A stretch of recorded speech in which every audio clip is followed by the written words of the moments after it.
여러분 안녕하십니까? YTN 뉴스나이트 시작합니다. 이재명 민주당 대표가 연임을 위해서 대표직을 사퇴하는가? 한다면 언제 하는가? 한동훈 국민의힘 전 비대위원장이 대표 출마를 하는가? 한다면 언제 하는가? 어제 오늘 여러 언론에서 단독 보도들이 쏟아져 나왔습니다. 하지만 정작 당사자나 측근들은 팩트 확인을 주저하고 있습니다. 사퇴 날짜와 출마 선언 날짜를 둘러싼 이른바 택일이 눈치 게임 양상입니다. 국민의힘이 오늘 법사위원장과 운영위원장을 1년씩 돌아가면서 맡자면서 민주당에 제안했습니다. 민주당은 협상안이 아니라 협잡이라면서 사실상 거절을 했고 국회의장은 원구성 협상 시한을 이번 주말까지로 못 박았습니다. 잠시 뒤 포커스 나이트에서 자세히 짚어보겠습니다.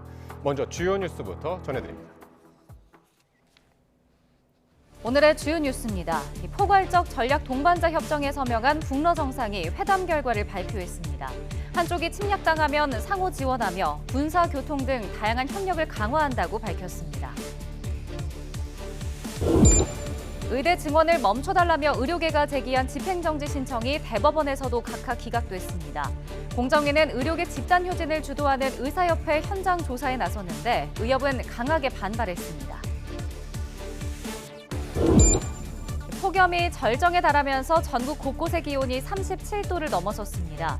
제주에는 늦은 밤부터 최고 200mm가 넘는 첫 장맛비가 예보됐습니다. 윤석열 대통령이 저출산 해결을 위한 총력 대응체계 가동을 선언했습니다. 정부는 육아휴직 급여 상한액과 배우자 출산휴가 기간을 대폭 확대하기로 했습니다. 검찰이 김정숙 여사의 인도 방문 의혹에 대해 고발인 조사를 시작으로 본격 수사에 착수했습니다. 김건희 여사의 명품 가방 수수 의혹과 관련해선 대통령실 관계자가 처음으로 조사를 받았습니다. 국회 원구성 협상이 난항을 겪자 국민의힘이 법사위와 운영위원장 자리를 1년씩 번갈아 맡자고 제안했습니다. 민주당은 대통령 거부권 제한 등을 역제안했습니다. 북한을 방문한 블라디미르 푸틴 러시아 대통령과 김정은 북한 국무위원장이 정상회담을 하고 포괄적 전략 동반자 협정을 체결했습니다. 기존의 조약 수준에서 상당히 긴밀해진 건데 이번 협정에는 침략당할 경우 상호 지원한다는 내용도 담겼습니다. 김 위원장은 북러 관계가 동맹 수준으로 격상됐다고 선언했습니다. 첫 소식 조수현 기자가 보도합니다. 평양에서 정상회담을 한 뒤 공동 기자회견에 나선 푸틴 러시아 대통령과 김정은 북한 국무위원장. 두 정상은 포괄적 전략 동반자 협정을 체결했다며 북러 관계가 새로운 높은 수준에 올라섰다고 선언했습니다. 김 위원장은 한 발 더 나아가 양국 관계가 동맹 관계 수준으로 격상됐다고 자평했습니다. 강력한 국가를 건설하려는 두 나라 지도부의 원대한 구상과 인민들의 세계적 염원을 실현시킬 수 있는 법적 기틀을 마련되었습니다. 푸틴 대통령도 한쪽이 침략당할 경우 상호 지원한다는 내용이 포함됐다고 밝혀 이를 뒷받침했습니다. Подписанный сегодня договор о всеобъемлющем партнерстве предусматривает в том числе оказание взаимной помощи в случае агрессии против одного из участников этого документа. 하지만 김 위원장과 푸틴 대통령의 발언에는 미묘한 차이가 있습니다. 김 위원장이 말한 동맹 관계는 유사시 군사적으로 자동 개입하는 것이지만 푸틴 대통령의 상호 지원은 구체적인 내용이 빠졌습니다.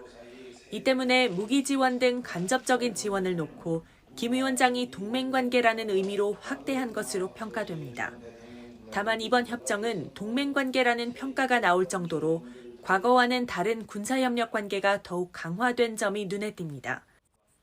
앞서 북한과 옛 소련은 지난 1961년 유사시 자동 개입 내용을 담은 동맹 조약을 체결했는데 이후 폐기했고 2000년 체결된 조약에서는 한쪽의 평화와 안전이 위협받으면 지체 없이 서로 접촉한다고 밝혀 그동안 느슨한 관계를 유지해왔습니다. 핵 개발을 멈추지 않는 북한과 우크라이나 전쟁을 계속하는 러시아가 동맹에 버금가는 관계를 설정하면서 국제사회의 우려는 더 커질 전망입니다. YTN 조수연입니다. 푸틴 대통령과 김정은 국무위원장의 이번 정상회담을 중국은 어떻게 바라보고 있을까요? 중국은 북한과 러시아의 협력이 필요했다면서 미국의 고립 압박 전략이 초래한 결과라고 평가했습니다. 하지만 정작 북한과 중국 사이에는 미묘한 균열도 감지되고 있습니다. 베이징에서 강정규 특파원입니다. 24년 만에 이루어진 푸틴 러시아 대통령의 방북. 중국은 북러 간 군사협력 강화에 우려를 표시한 우리 측과 뚜렷한 입장 차이를 재확인했습니다.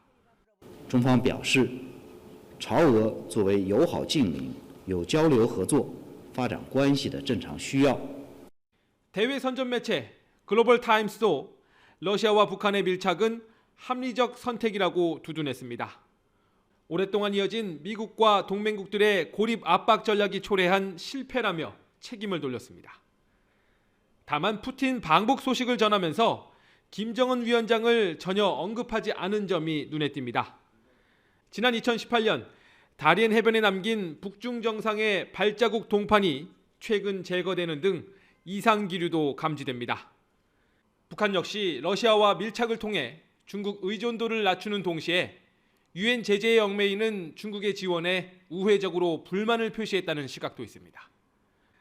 지난달 한일중 정상회의 공동선언문의 비핵화 언급을 두고 북한이 난폭한 내정 간섭이라고 싸잡아 규탄한 것도 이례적으로 평가됩니다. 그러나 지금은 과거 중국과 소련이 대립하던 시절과 판도가 완전히 달라서 중국이 북러 밀착을 꺼린다고 보긴 어렵다는 지적도 나옵니다. 그저 미국을 비롯한 서방 세계의 견제를 의식해 북중러 삼각공조에 선을 긋는 정도라는 겁니다. 베이징에서 YTN 강정규입니다. 네, 오늘 서울의 기온이 35.8도까지 오르면서 6월 중순 기준으로 75년 만에 최고를 기록했습니다. 서울의 첫 폭염주의보가 발효되기도 했는데요. 열화상 카메라로 촬영한 도심은 어땠을까요? 김민경 기자입니다. 강렬한 태양이 도심을 삼켰습니다. 어지러울 정도로 강한 열기 속 도시를 열화상 카메라로 들여다봤습니다. 온도가 높을수록 붉은색으로, 상대적으로 낮으면 푸른색으로 표시되는데 건물 대부분이 벌겋게 나타납니다. 오후 2시 광화문 광장입니다. 이 햇볕이 무척 강한데요. 이 지면 온도는 50도를 넘어 이렇게 온통 붉은색으로 나타납니다. 뜨겁게 달궈진 세종대왕상도 열기로 달아올라 있습니다. 뜨거운 열을 계속 내뿜으면서 건물 외벽은 60도 이상으로 붉은색을 넘어 흰색도 나타납니다. 지금 8월 한여름 같아요. 이번 7, 8월은 얼마나 더울지 상상이 안 가요. 반면 바닥에서 시원하게 뿜어져 나오는 분수주변과 나무 그늘은 온도가 20도 아래로 내려가며 녹색과 파란 빛이 나타납니다. 햇볕 쪽은 너무 더워서 지옥 같은데 그늘은 너무 선선하고 시원해서 너무 좋습니다. 올해 첫 폭염주의보가 내려진 서울은 기온이 35.8도까지 치솟았습니다. 6월 중순 기준 역대 3위, 75년 만에 가장 더운 날로 기록됐습니다. 경주 37.7도, 정읍 37.5도, 정선과 광주도 37도를 넘어서며 전국 곳곳에서 관측 이래 가장 높은 6월 중순 기온을 기록했습니다. 이동성 고기압의 영향으로 대체로 맑은 날씨 속에 낮 동안 강한 햇볕과 따뜻한 남서풍이 유입되면서 전국 대부분 지역에 폭염특보가 내려진 가운데 장마가 시작되는 제주도와 비가 내리는 남부는 내일부터 더위가 다소 꺾이겠지만 중부지방의 폭염은 이번 주 내내 이어질 전망입니다. YTN 김민경입니다. 서울대병원이 무기한 휴진에 돌입한 지 사흘째 접어든 가운데 의사들의 휴진으로 환자와 보호자들은 제때 치료를 받지 못할까 걱정만 하고 있습니다. 이런 상황에서 이면택 대한의사협회장은 무기한 휴진을 또 예고했는데 내부에서조차 반발이 터져나오고 있습니다. 보도에 윤성훈 기자입니다. 무기한 집단 휴진에 돌입한 지 사흘차를 맞는 서울대병원. 예정대로 진료를 받는 환자와 갑자기 검사 등이 취소된 환자가 엉키며 혼란을 빚었습니다. 끝모르는 의정 갈등 상황에서 뒷전에 놓인 환자들은 우려스러울 수밖에 없습니다.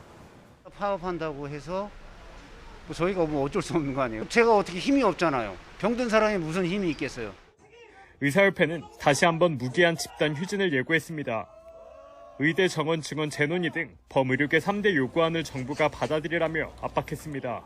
정부가 받아들이지 않을 경우 우리는 오는 27일부터 무기한 휴진에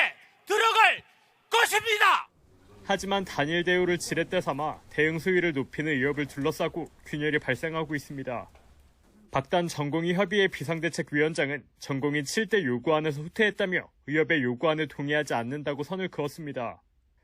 또 의협이 주도하는 범의료계 협의체에 참여할 의사가 없다며 임 회장에게 신중을 기하라고 직격했습니다. 의협 내부에서도 비판이 터져 나왔습니다. 이동욱 경기도 이사회장은 임 회장이 내부 논의도 거치지 않고 무기한 휴진을 발표했다며 불쾌감을 드러냈습니다. 내부 반발까지 터져 나오는 상황에서 환자들의 생명을 볼모로 삼는 휴진이 얼마나 동력을 확보할지는 불투명해 보입니다. YTN 윤성훈입니다. 대한의사협회가 27일부터 무기한 휴진을 천명하며 정부를 압박하자 정부도 대응 수위를 높였습니다. 공정거래위원회가 의사협회에 대한 현장 조사에 나섰는데 휴진 참여를 강제했는지 여부가 관건입니다. 보도에 이승은 기자입니다. 의사협회 집단휴진 하루 만에 공정거래위원회가 현장 조사에 착수했습니다. 서울 용산구 의협과 휴진율이 가장 높은 대전시 의사회에 조사관을 보냈습니다. 보건복지부는 지난 17일 공정거래법을 어겼다며 의사협회를 공정위에 신고했습니다. 부당하게 경쟁이나 사업자의 활동을 제한했다는 겁니다. 사업자 단체 금지 행위 위반 혐의로 신고 들어왔고요. 거기에 대해서 조사 진행하고 있습니다. 이번 조사는 사업자 단체 금지 행위와 관련해 공정위와 의협이 벌이는 3차전입니다. 공정위는 지난 2000년 의약분업 반대 파업과 2014년 원격 의료 반대 파업 때 의협에 사업자 단체 금지 행위 조항을 적용해 처분을 내렸지만 결과는 1승 1패였습니다. 행정소송에서 승패를 가른 건 강제성 여부였습니다. 한때 휴진율이 90%에 이른 2000년 의약분업 반대 파업건은 공정위가 이겼고 휴진율이 20% 정도였던 2014년 원격 의료 반대 파업건은 졌습니다. 이에 따라 의협은 이번에 참여를 독려하면서도 강요성 메시지는 조심했습니다. 게다가 이번에는 현재까지는 2014년보다도 휴진율이 낮아서 강제성 입증이 쉽지 않을 것으로 보입니다. 집단 휴진율이 생각보다 낮아가지고 강제성 입증이 쉽지 않을 거라는 얘기도 있던데. 나중에 검토해야 될 부분이고요. 하지만 강경한 의협의 대응 방식을 종합적으로 고려해야 한다는 지적도 있습니다. 앞서 대한아동병원협회장이 집단 휴진에 동참하지 않기로 하자 이면택 의협 회장은 SNS에 전 세계 어디에도 없는 폐렴기란 병을 만든 사람들, 멀쩡한 애를 입원시키면 인센티브를 주기도 한다는 글을 올렸고 의대 증원에 찬성하는 교수 이름을 올리며 해임을 촉구하기도 했습니다. YTN 이승은입니다. 이처럼 공정거래위원회가 현장 조사에 착수하자 대한의사협회는 정부의 일방적인 정책 추진에 대한 의료계 자율적이고 정당한 의사 표현을 공권력으로 탄압하는 것이라며 매우 부당한 조치라고 반발했습니다. 그러면서 회원들의 자발적 참여에 따른 신성한 투쟁 행위를 의협의 불법 진료 거부 동료로 보는 것은 국민 건강과 생명을 지키기 위해 헌신하는 수많은 의사들의 자발적인 저항 의지를 모욕하는 행위라고 밝혔습니다. 의대 정원 증원을 멈춰달라며 의료계가 법원에 제기한 집행정지 신청이 대법원에서도 받아들여지지 않았습니다. 대법원은 먼저 의대 교수와 전공의, 준비생들의 경우 의대 증원 처분의 직접 당사자가 아니라 소송 요건을 갖추지 못했다고 본 원심 판단은 정당하다고 봤습니다. 또 증원 배정 집행이 정지되면 국민보건의 핵심적 역할을 하는 의대 정원 증원에 막대한 지장을 초래할 우려가 있는 점, 대학교 입학시험을 준비하고 있는 수험생들과 교육 현장에 상당한 혼란을 일으킬 수 있는 점 등도 함께 고려했다고 설명했습니다. 서울 목동에 있는 주상복합 아파트에서 불이 났습니다. 지하에서 난 불인데다 불씨가 옮겨 붙으면서 온종일 진화 작업이 이어졌는데 이 과정에서 소방대원 10여 명이 다쳤습니다. 신기혜 기자의 보도입니다. 건물 출입구가 흉물스럽게 떨어져 나가고 소방대원들은 물이 튀어 분주하게 움직입니다. 서울 목동에 있는 주상복합 아파트 지하 2층에서 불이 난 건 오전 8시쯤. 재활용 쓰레기 분류장에서 불이 났다는 내용으로 처음 신고가 들어왔습니다. 주민 35명이 연기를 들이마셨지만 다행히 크게 다친 사람은 없었습니다. 소방은 40여 분 만에 큰 불길을 잡았는데 남은 불씨가 위층에 옮겨 붙으면서 불은 다시 커졌습니다. 처음에 조금만 났었는데 소방서에서 이제 연기를 뺀다고 에어 시스템을 갖다가 이제 넣었는데 그 이후부터 또 연기가 갑자기 많이 나면서 소방은 첫 신고가 접수된 지 2시간여 만에 대응 1단계를 발령하고 300명에 가까운 인원과 장비 70여 대를 동원해 오후 내내 화재를 진압했습니다. 하지만 지하에서 불이 난 탓에 진화에 어려움을 겪었습니다. 화재 현장에는 불이 시작된 오전부터 지금까지 길게 통제선이 쳐졌습니다. 주민들은 모두 무사히 대피를 마쳤지만 진화가 길어지면서 큰 불편을 겪었습니다.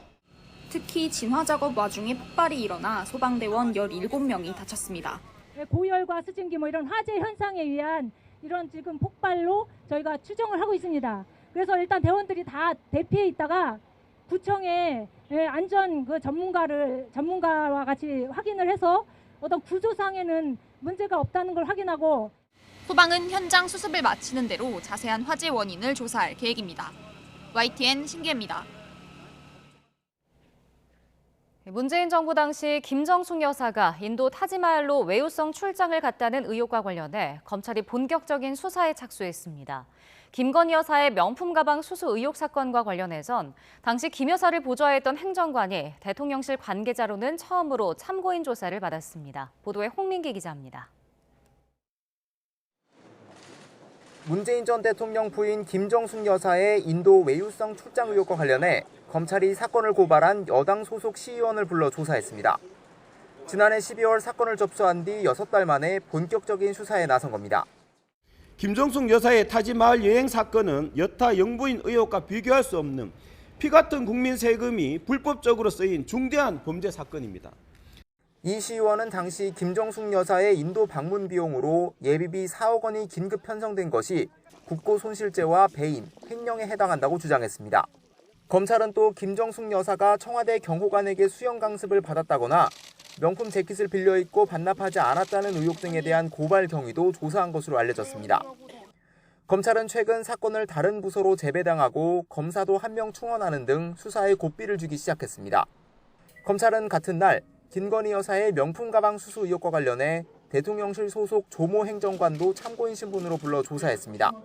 조 행정관은 김건희 여사 소개로 최재형 목사와 연락을 주고받은 인물로 이번 의혹과 관련해 대통령실 관계자가 검찰 조사를 받은 건 처음입니다. 검찰은 조 행정관을 상대로 최 목사의 청탁이 있었는지, 실제 청탁이 이뤄졌는지를 확인한 것으로 알려졌습니다. 또 조 행정관을 비롯한 주변 인물들을 조사한 뒤 김 여사에 대한 소환 여부를 검토할 전망입니다. YTN 홍민기입니다.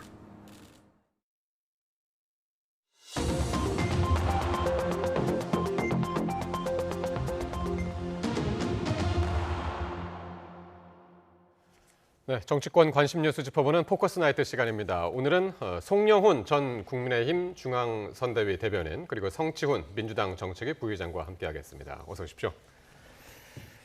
네, 오늘은 이재명 대표 연임 이야기부터 해볼 텐데요. 오늘 이런 보도가 있었어요. 이재명 대표가 오는 21일에 대표직을 사퇴하고 연임 도전을 선언할 것이다. 라는 그런 보도가 나와서 기자들이 이 대표한테 물어보니까 아직 고민 중이다라고 이야기를 해서 그런데 보면 그래도 지금 분위기는 연임 도전은 사실 기정사실화되는 분위기죠. 이제 뭐 다들 그렇게 받아들이고 있죠. 네. 근데 이제 다만 말씀드리고 싶은 것은 이재명 대표가 마치 연임을 뭐 무조건적으로 원해서 이것이 무조건적으로 좋아서 연임을 선택하는 것처럼 비춰지는 건 좀 우려가 있다. 왜냐하면 연임을 하는 것이 반드시 좋은 것만은 아니거든요. 왜냐하면 한국 정치에서 유권자들이 느끼는 그 피로감이라는 게 있지 않습니까? 그런 것도 있고 또 사법 리스크도 여전히 존재하고 있고 또 일극 체제를 바라보는 부정적 시각도 있고 이런 뭐 부정적 요인들이 많기 때문에 뭐 마냥 좋은 상황 속에서 연임을 선택하는 건 아닐 겁니다. 근데 그럼에도 불구하고 일단 대안이 부재하다는 점 그리고 윤석열 대통령이 좀 일방적 국정 운영을 계속해서 지속하고 있다는 점 이런 것들이 어쩔 수 없이 이재명 대표의 뭔가 연임을 분위기를 좀 만들어주고 있는 것 아닌가 좀 그렇게 바라보는 시각도 많은 것 같습니다. 예. 지금 뭐 우리 자막에도 나갔습니다만은 이달 말이나 7월 초 얘기가 이제 당초에 나왔었는데 단독 보도가 이제 여러 군데에서 나오면서 사실 오늘 아침에는 21일이 이제 거의 확정적인 것처럼 기사 보더라도 이제 상당히 취재 많이 한 느낌이었는데 이거를 부인하고 있습니다. 이거 한동훈 전 비대위원장의 출마 선언 일하고 좀 연결된 것이 아닌가 이제 그렇게 보는 시각들도 있더군요. 뭐 그런 정치적인 고려가 있을 수 있겠죠. 네. 사실 이재명 대표가 21일에 사퇴를 하나 그보다 며칠 뒤에 사퇴를 하나 어차피 연임이 기정사실화된 상황에서 뭐 청명해주거나 한식해주거나 정도 아니겠습니까? 큰 의미는 없다고 보고요. 그다음에 조금 전에 이재명 대표의 연임이 꼭 본인이 원해서 하는 것은 아닐 수 있다라고 말씀하셨는데 네. 평양감사도 자기가 싫으면 안 합니다. 그 이재명 대표의 연임은 제가 여러 번 말씀드렸지만은 그 영장 기각 사유에 있었던 21글자, 즉 정당의 현직 대표로서 공적 감시와 비판의 대상인 점이라는 그 이유 때문에 구속영장 기각됐던 것에 모든 근원이 있습니다. 즉 이재명 대표는 본인의 방탄 때문에 어떻게든 민주당 대표직을 유지해야 되는 입장이고 네. 그래서 이렇게 정치적 리스크를 짊어지면서도 연임으로 가야 되는 그런 것이죠. 예. 최고위원도 지금 거론되고 있는 사람들이 있죠. 예, 뭐 다양한 분들이 거론되고 있는데 네. 지금 대부분 아마 친명원 분들이 지금 마음을 좀 준비하고 있는 것 같습니다. 근데 네. 이제 뭐 일각에서는 이제 너무 친명원들만 있는 건 아니냐라는 우려들이 좀 있는 것도 거론되고 사실입니다. 있는 분들이 어느? 뭐 김민석 의원, 뭐 민영배 의원, 또 뭐 천준호 의원 이런 분들, 네. 친명 지도부에 있었던 분들 네. 이 다수가 아마 2기에서도 뭐 좀 더 한준호 의원인가요? 한준호 의원도 한준호 의원이죠. 예. 한준호 의원. 예. 그리고 원 외에는 뭐 정봉주 전 의원도 곧 도전을 할 것이다. 뭐 이런 얘기도 있는 상황인데요. 예. 이런 분들 대부분 친명을 표방했던 분들이고 1기에서는 이제 뭐 당직은 맡았었으나 이제 지도부는 아니었기 때문에 2기 이재명 체제에서는 좀 지도부까지 노려보는 이런 분위기가 있는데 예. 너무 다양성이 없는 것 아니냐 일각의 우려도 좀 존재하는 건 사실입니다. 그러니까요. 지금을 1기 최고위라고 하면은 지금 이제 고민정 최고위원도 있고 해서 비명계도 있고.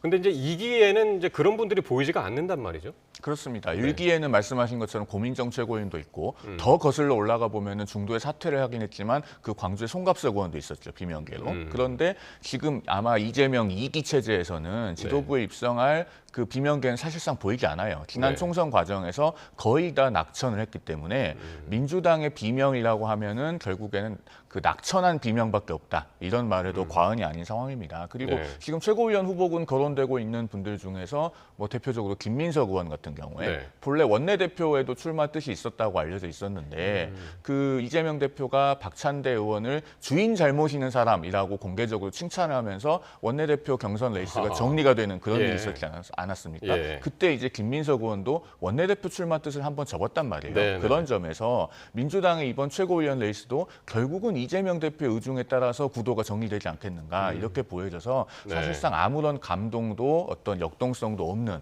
그런 최고위원 경선이 되지 않을까 싶습니다. 네. 자, 이렇게 이재명 대표의 연임 도전 가능성이 높아지는 가운데 오늘 이 당 최고위원회의에서는 이 대표를 향한 찬사가 쏟아졌습니다. 어떤 일이었는지 한번 직접 듣고 오겠습니다.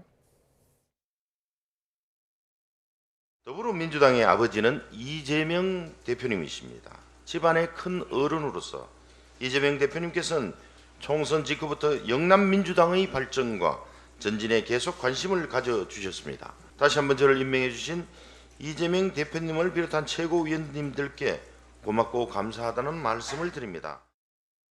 이재명 지도부는 당원이 주인되는 정당을 건설하겠다고 공약하고 출범했습니다. 이재명 대표 시대 이기에 가능했던 일입니다. 예.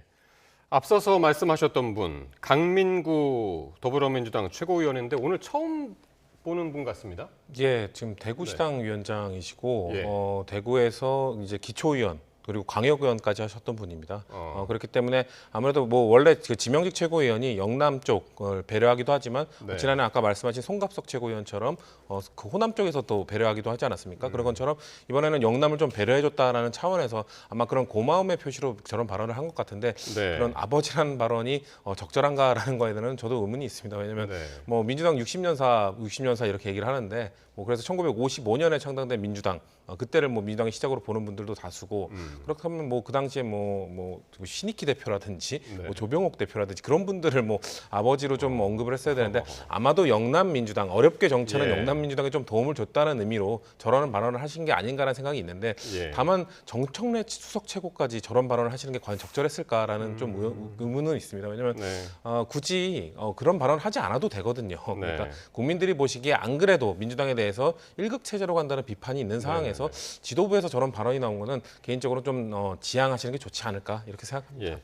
강민구 최고위원 발언을 전체적으로 저도 들어봤습니다만은 앞에서 이제 얼마 전에 이제 아버지가 돌아가셔서 이제 그 얘기로 시작했다가 민주당의 아버지는 이제 이재명 대표다 이제 그렇게 얘기했단 말이에요. 어떻게 들으셨습니까? 뭐 그런 맥락이 있다고는 하지만 네. 그렇다고는 해도 대단히 지나친 아첨이었죠. 그리고 방금 전에 우리 성 부의장께서도 말씀하셨지만 민주당은 홈페이지에 가면은 1955년 민주당을 민주당 역사의 기산점을 보고 있습니다. 이재명 대표가 1964년생인데 그러면 도대체 민주당의 족보는 어떻게 되는 것인가? 또 아버지가 이재명 대표면 도대체 민주당의 어머니는 누군가? 별의별 생각이 다 들게 하는 아주 그 희한한 발언이었습니다. 네. 그리고 여기서 두 가지를 좀 덧붙여서 말씀을 드리지 않을 수 없는 게 일단은 민주당에는 과거에 이제 험지에서 오랫동안 그 공직에 도전했지만 낙선하고 꿈을 못 이룬 허대만이라는 분이 있습니다. 네. 경북 포항에서 정치를 오래 하셨는데 7번 낙선을 했고 결국에는 국회의원은 못 되고 돌아가셨어요. 일주기가 됐을 때 경향신문 같은 진보 매체에서 허대만의 꿈을 조명하는 그런 기명 칼럼이 실릴 정도였는데 그런 정신을 이어받아서 아마도 이 강민구라는 대구시당 위원장께서 최고위원으로 지명이 됐었을 겁니다. 네. 그런데 일성으로 이렇게 당대표에게 아부를 해서야 되겠는가? 이게 과연 허대만의 꿈이었겠는가? 지적하지 않을 수 없고요. 그다음에 더 중요한 것은 저 영상에는 나오지 않은 이재명 대표의 태도입니다. 강민구 최고위원의 이 모두 발언이 끝나고 나니까요. 영상을 제가 봤는데 이재명 대표가 그냥 박수를 쳐요. 웃고 그다음에 이제 악수를 하는데 강민구 최고위원은 거의 폴더 인사를 하고 네. 그런데 자리에서 사실 일어났었죠. 그렇습니다. 네. 사실 그런데 그 장면에서요. 이재명 대표가 농담으로라도 나한테 그런 아부는 하지 마라. 라고 정색하고 얘기를 했으면요. 네. 많은 사람들이 이재명 대표를 달리 봤을 겁니다. 그러니까 예. 정치인에게요. 이 아주 순간적으로 본인의 인격과 그릇을 확인받는 그 시점은 그런 때는 아주 도적같이 옵니다. 그래서 네. 이런 상황에서 이재명 대표가 다르게 처신했더라면 어떻게 보였을까를 생각하면서 사실 많은 정치인들이 이것은 여야를 가리지 않고 네. 타산지석으로 삼아야 될 그런 장면이라는 말씀을 덧붙여드립니다. 예. 그래서 이제 여당에서는 뭐 조선노동당에 비유하면서 이걸 비판을 하기도 했었는데 조금 전에 이제 성치훈 부의장께도 잠깐 얘기했지만은 당원 중심 정당 개혁 이제 지금 강화하고 있지 않습니까? 근데 이런 모습들이 일반 국민들이 민주당을 지지하는 데는 어떤 영향이 있을까? 사실 이걸 우려하시는 분들도 많이 있거든요. 사실 저도 개인적으로 긍정적으로 보진 않습니다. 네. 당원 중심의 대중정당화 이렇게 보통 표현을 하지 않습니까? 네. 서구의 이 유럽에 있는 그 정당 정치가 발전한 국가들도 이 대중정당으로 원래 시작을 했다가 원래 네. 그전에는 명사정당이었죠. 명사정당, 대중정당, 그다음에 이제 포괄정당화가 되는 그 과정을 거치거든요. 네. 그 이유가 원래 명사정당 때는 보통의 이제 노동자가 같은 이런 일정 그룹을 지지를 기반으로 하는 정당을 운영하다가 그 지지 기반만으로는 권력을 잡기 어려워서 네. 정권을 창출하기 어려워서 일반 국민까지 그 외연을 확장하는 포괄정당화의 길을 걷게 됩니다. 그런 길을 걷게 된 그 역사가 있음에도 우리 당이 민주당이 뭔가 예. 대중정당을 추구한다는 것은 일반 국민, 중도 국민, 뭔가 예. 정당에 소속되지 않은 국민을 뭔가 좀 포기하는 느낌을 줄 수도 있기 때문에 저는 네. 그 부분은 매우 우려스럽다. 다만 당원 중심의 정당을 강화한다는 건 뭐냐면 예. 보통의 정당들은 서구의 정당 정치가 발전된 국가들은 정당들이 뭐 당원 교육이라든지 당원 참여라든지 이런 데 기능을 참 많이 합니다. 근데 대한민국의 정당은 그런 기능이 사실상 없고 그냥 권력 추구만 추구하는 뭔가 그런 그러게요. 정당의 기능만 있기 때문에 그 정당 기능의 확대라는 측면에서는 긍정적으로 볼 수 있다. 이 말씀은 또 드리고 싶습니다. 지금 당장 앞두고 있는 선거가 없어서 그럴까요? 이게 더욱더 매일매일 좀 심화되는 것 같습니다. 그렇습니다. 그런데 네. 이제 뭐 당원 중심의 정당을 만든다고 하면서 네. 강성 당원에 대한 의존도가 높아지면요. 네. 그 뭐 중도층이나 일반 국민은 점점 더 거리감을 느낄 수밖에 없어요. 지난주에 제가 우리 포커스 나이트에서 말씀드리기를 국회미래연구원에서 나온 작년 보고서에 보면 민주당 광주광역시당에서 15% 정도 되는 당원을 선별조사해봤더니 많게는 95%가 유령 당원이더라. 그런 얘기 말씀드리지 않았습니까? 네. 그러면은요, 당원에 대한 의존도를 높인다고 할 때 실제로 활동하는 당원들은 굉장히 강성 당원일 가능성이 높습니다. 그게 아하. 민주당에서 실제로 나타나고 있고요. 네. 그러면은 이 에코 챔버 효과라 그러죠. 그러니까 뜻을 같이 하고 목소리가 같은 사람들끼리 자기들끼리 그 울려 퍼지는 메아리를 듣는 겁니다. 그러면서 일반적인 민심과는 점점 멀어지는 거예요. 그러면은 그렇게 됐을 때 과연 민주당이 민심의 중앙값과 코드를 맞춰서 갈 수 있겠는가? 네. 점점 그 간격은 벌어질 수밖에 없겠죠. 네, 알겠습니다. 자, 이재명 대표의 연임 이야기부터 이렇게 흘러나왔는데요. 이번 주말 사이에 어떤 변화가 있을지 한번 보겠고요. 자, 이번에는 이제 국민의힘인데요. 한동훈 전 비대위원장의 당대표 출마 여부도 관심인데 이 친한계인 장동혁 의원은 이번 주말이나 다음 주 초에 출마 선언을 할 예정이다. 이렇게 밝혔습니다. 발언 듣고 오겠습니다. 출마를 하게 되면 언제쯤 출마 선언을 하게 될까요? 결국은 주말이나 내주 초가 될 텐데 장소도 고민하고 있고 여러 시기나 메시지에 대해서 고민하고 있는 것 같습니다. 지금 한동훈 전 위원장에 대해서 공격이 되고 있는 부분들에 대해서 어느 정도 대답을 담아야 될 것 같고요. 예.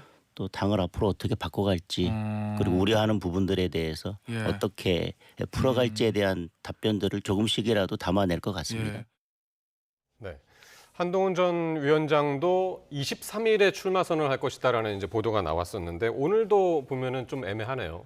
이야기들이. 일단은 국민의힘의 전당대회 후보 등록이 24일부터잖아요. 네. 다음 주 월요일부터니까 아무리 늦어도 일요일까지는 출마 선언을 하셔야 되지 않겠나 싶습니다. 그러면 뭐 남아있는 날짜가 목, 금, 토일인데 네. 토요일은 이제 일반적으로 우리 언론에서 좀 보도하기 어려운 시점이고 맞습니다. 그 금요일은 또 거의 주말이 임박해 있기 때문에 그러니까요. 쉽지 않고 그러면은 뭐 추정해 보면 날짜가 대략 일요일이 유력해 보이는 것 같긴 하고 보통들 그 다음 주 월요일 날을 겨냥해서 일요일 날 많이 행사들을 하거든요. 그러니까요. 과거에 보면 이제 일요일에 주요한 발표를 소통관에서 네. 해온 그런 대선 주자급 정치인도 있었고 그 민주당 전당대회도 보통 전통적으로 일요일 날 하지 않나요? 그렇습니다. 네네네. 그러니까 그런 사례에 비추어 보면은 일요일이 유력하긴 할 것 네. 같고 아마 네. 지금 공식적으로 확인을 해주지 않는 것은 뭔가 디테일한 부분들이 확정이 되지 않아서 그런 것이 아닐까 하고 추정해 봅니다. 네.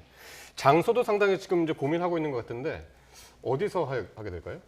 글쎄요, 뭐 국회 정론관에서 하지 않을까요? 뭐 너무 상징성을 고려하고 또 한동훈 전 위원장이 예전부터 뭔가 여의도 정치를 탈피하겠다. 너무 거기에 집착하다 보면 장소가 주는 메시지 때문에 본인이 좀 밝히고자 하는 비전 이런 것들이 좀 묻힐 가능성도 있다고 생각하거든요. 그래서 오히려 좀 평범한 자리에서 본인의 메시지에 집중하는 것이 좋지 않을까라는 생각을 개인적으로 하는데요. 네. 한동훈 위원장이 뭐 저는 비전 이런 것도 밝히는 것도 중요하지만 일단 그래도 직전 선거의 패장이었기 때문에 저는 우선적으로는 반성문을 먼저 얘기해야 된다라고 생각합니다. 그래서 그런 반성문도 얘기하고 비전도 얘기하고 메시지에 힘을 실기 위해서는 그냥 좀 평범한 정론관 같은 데서 하는 것이 저는 적절하지 않을까 개인적인 생각을 갖고 있습니다. 정론관 얘기하시는 거 보니까 옛날 얘기 지금 소통관으로 그렇죠. 예, 소통관이요. 예, 죄송합니다.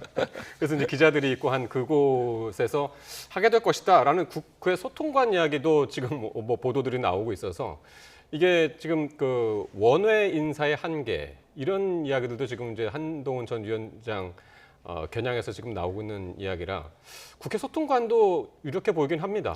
유력해 보이죠. 왜냐하면은 저는 한동훈 전 위원장이 이제 전당대회 출마를 할 때 조금은 파격적인 캠페인을 하면 좋지 않을까라는 생각도 했었습니다. 그러니까 예를 들면은 본인이 어떤 정치개혁 또 국회의원의 특권 내려놓기 이런 것들을 많이 언급해 왔기 때문에 그 연장선상에서 뭐 큰 캠프 사무실을 얻지 않고 거의 상징적인 장소만 두거나 아니면 아예 무캠프로 그렇게 선거운동하는 것도 좋지 않을까 생각을 해봤는데 지금 이제 그 여의도에 널리 알려진 그 모 빌딩을 계약했다고 지금 언론에 다 보도가 나오지 않았습니까? 예. 작년에 김기현 대표가 당선될 때 사무실로 썼던 그 빌딩이죠. 그러면은 이 전당대회 캠페인은 크게 튀는 방식으로 하지는 않으려는 것 아닌가라는 합리적인 추론이 가능해 보여요. 그렇다면은 어떤 그 정견을 발표하는 장소도 소통관 같은 일반적인 곳을 택할 가능성도 상당히 높아 보인다. 이렇게 전망해 봅니다. 네. 송 전 대변인은 어떻게 보세요? 어떤 첫 일성, 어떤 메시지를 담길 거라고 보세요? 그러니까 기본적으로요. 정치의 기본은 나에 대한 지지는 높이고 반대는 약화시켜야 되는 거 아니겠습니까? 그러면은 한동훈 전 위원장으로서도 자신에 대한 기대는 부응하고 그다음에 염려에 대해서는 뭔가 불식시키는 그런 메시지가 필요한데 지금 한동훈 전 비대위원장에 대해서 당 지지층이 가지고 있는 기대감은 일종의 꼴대로 옮길 수 있는 능력입니다. 즉 지금 국회 의석수는 108대 192예요. 그런데 지난 총선 캠페인 과정에서 물론 3월 달 들어서 많은 변수가 생기고 그러면서 지지율과 의석수가 내려가긴 했습니다만 그 전까지의 과정을 보면 그래도 한동훈이라면 뭔가 꼴대로 옮길 수 있지 않을까. 이런 꼴대라는 게 뭘 의미하는 그러니까 거예요? 지금 그 정치에서 핵심이 되는 이슈, 전장, 아젠다 이런 것을 옮기는 능력입니다. 그러니까 국회 안에서 지금 현재 현안이 되고 있는 것들 가지고 싸우면은 야권이 192석을 가지고 있는데 국민의힘으로서는 기본적으로는 100점 100패에 가까울 수밖에 없어요. 그것을 그래도 한동훈 전 위원장 정도 되면은 뭔가 다른 아젠다와 이슈를 세팅해서 돌파할 수 있지 않을까 이런 네. 기대감을 갖고 있는 것이죠. 그런 점에서 뭔가 그 기대에 부응하는 어떤 차별화된 아젠다가 나오면 좋겠고요. 네. 그다음에 앞서 제가 이제 염려를 불식시킨다 그런 말씀을 드렸는데 그 부분은 역시나 당정 관계에 관한 것이 될 겁니다. 그러면은 본인은 대통령실과의 관계 설정을 앞으로 어떻게 해 나가겠다라고 하는 어떤 구체적인 플랜이 담기면 그 염려를 불식시키는데 좋지 않을까 하는 얼마 생각을 해보는 전에 것이죠. 반대를 위한 반대를 안 하겠다. 각을 일부러 세우진 않겠다. 그런 취지로 한번 이야기를 하지 않았었습니까? 근데 그런 좀 애매하고 원론적인 얘기보다는 좀 구체적인 비전을 보여줘야 된다 생각합니다. 지금 제가 생각하는 국민의힘에 필요한 당대표는 잘 싸우는 사람, 민주당과 어떻게든 잘 싸우는 사람이 필요한 게 아니라 정치를 복원시킬 사람이 필요한 거거든요. 근데 지금 한국 정치가 복원되기 위해서는 일단은 대통령의 입장을 변화시킬 수 있어야 됩니다.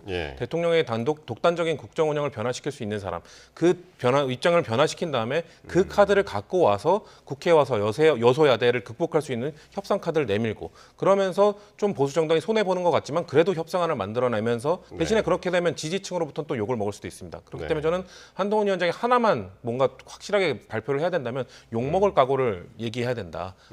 대통령의 지지자로부터 아니면 강성 지지층으로부터 욕 먹을 각오를 하고 얘기해야 된다는 말씀을 드리고 싶고 한 가지만 지양해야 된다. 한 가지만 피해야 된다는 말씀을 드린다면 이전에 얘기했던 뭐 여의도 사투리라는 얘기를 하면서 뭔가 기존의 정치 혐오를 부추기는 그런 포퓰리즘적 발언만 좀 지양한다면은 괜찮은 출마 선언 뭐 그런 것들이 나올 수 있지 않을까라는 기대를 하고 있습니다. 좀 전에 그 장동혁 의원 그 어대한 어차피 대표는 한동훈이라는 이 이야기에 대해서 민심이 모인 현상이다라고 이야기를 했는데 이게 최근에 이제 친윤계에서 이 어대한 용어에 대해서 상당히 민감했었잖아요. 그렇습니다. 조정훈 의원 같은 경우에 뭐 공개적으로 그 어대한으로 여론몰이하는 것은 해당 행위다. 뭐 이런 취지의 발언도 하지 않았습니까? 그러니까 아마 그 지금 장동혁 의원의 말씀은 거기에 대한 맞대응의 성격도 좀 있는 것 같아요. 좀 둘로 나눠서 말씀을 드리면은 일단은 조정훈 의원이 말씀하시는 것처럼 그 어대한이 해당 행위다라고까지 비판하는 것은 너무 나간 감이 있어요. 그런데 이 어대한이라는 용어가 그렇다고 지금 전당대회 국면에서 바람직한가 하면은 거기에 대해서는 저도 약간 의문이 있습니다. 그 세 가지 이유가 있는데 뭐 첫 번째로 일단 뭐 다른 경쟁 후보들도 존재하는 마당에 그분들이 뭐 불편해하실 것은 말할 것도 없고 그 다음에 이게 과연 전당대회 흥행, 즉 국민적인 관심과 여망을 모으는 데 도움이 될 것인가 이거 의문이 있고요. 그 다음에 한동훈 전 위원장이 이제 비대위원장 시절에 캠페인을 할 때 유심히 보면은 굉장히 겸손한 캠페인을 강조했습니다. 예를 들면은 당시에 그 안산 상록갑에 장성민 후보가 국민의힘이 160석 얻을 수 있다. 이렇게 공개적으로 발언을 하니까 거기에 대해서 또 공개적으로 경고를 했거든요. 그런 것처럼 굉장히 낮은 자세의 캠페인을 강조해 왔기 때문에 그 연장선상이라고 하면은 한동훈 전 위원장 본인도 자신에 대해서 이렇게 어대한이라고 하는 말을 공공연히 하는 것을 썩 반길까? 좋아할까라는 생각은 들어요. 그런 점에서 뭔가 그래도 전당대회의 역동성을 남겨놓는 워딩들이 살아있어야 되는 것이 아닌가 저는 그런 생각을 좀 해봅니다. 그러니까 한동훈 전 비대위원장에 대해서 친윤계 의원들이 최근에 상당히 그 비판이 좀 더 날카로워진 것 같긴 하거든요. 김종인 전 위원장은 뭐라고 했냐면은 이 친윤계의 견제가 윤심이 아니겠냐라고 이야기도 했는데 그럴까요, 과연? 뭐 대통령실의 공식 입장은 그냥 지켜보겠다라고 개입은 안 한다고는 했지만 국민들은 다 알고 있지 않습니까? 2022년 국민의힘 전당대회 때부터 대통령실이 어느 정도의 직간접적인 개입을 하고 있다는 건 모두가 알고 있는 것이고 그런 말씀하신 것처럼 뭐 조정훈 의원, 이철규 의원 이렇게 공개적으로 이 비판의 목소리를 내고 있고 조정훈 의원은 특히나 그 총선 TF 위원장을 맡으면서 한동훈 위원장의 뭔가 책임을 부각시키기 위한 노력을 하지 않았습니까? 저는 그렇기 때문에 뭔가 지금 총선 때 그 국민의힘이 내세웠던 게 2조 심판 아니었습니까? 지금 입장에서 국민의힘이 뭔가 바로 서려면 새로운 2조 이철규와 조정훈 의원을 제대로 심판해야 전당대회를 제대로 치를 수 있지 않을까 개인적으로 그렇게 생각합니다. 친윤계가 나경원 의원을 지원할 것이다 이런 얘기도 계속 나오는데 본인은 오늘 정면 반박을 했습니다. 그렇습니다. 나경원 의원은 지난번에 소위 나이 연대설이 불거졌을 때도 그것에 대해서 불편한 기색을 숨기지 않았었죠. 그리고 오늘도 뭐 나의 정치 인생에서는 뭐 친도 반도 없었다 그런 취지의 말씀을 했어요.